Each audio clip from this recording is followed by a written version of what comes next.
kabataan, idolo ng inyong lingkod at tunay kong hinahangaan kung paano kumalinga sa kapos at mahihirap.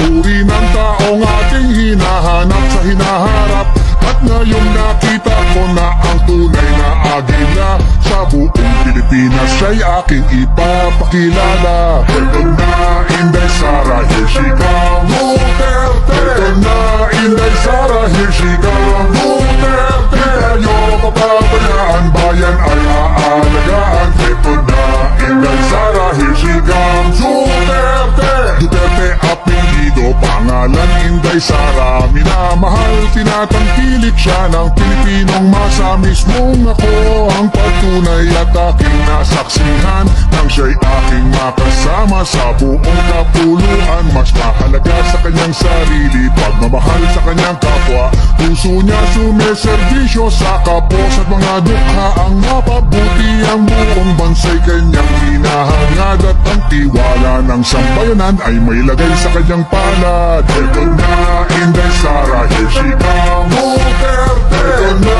Inday Sara, here she comes, Duterte. Tayo papabayaan, bayan ay aalagaan. Ito na Inday Sara, here she comes, Duterte. Ito na Inday Sara, here she comes, Duterte. Ito na Inday Sara, here she comes, Duterte. Tayo papabayaan, bayan ay aalagaan. Ito na Inday Sara, here she comes, Duterte. Isang taong may tapang, may pitak sa ating bansa. Isang taong may prinsipyo, may isang salita. Paglipad ng agila, magkaisa tayong lahat. Pagmamahal, support ang tunay, ang ating ipangtapat. At tayo ay susuklian, buong pusong paninilbihan. Buong mundo niya ay iikot para sa buong bayan. Sa hamon ng kinabukasan, tayo'y nasa likuran. At umasa kang si Inday Sara nasa harapan. Ito na Inday Sara,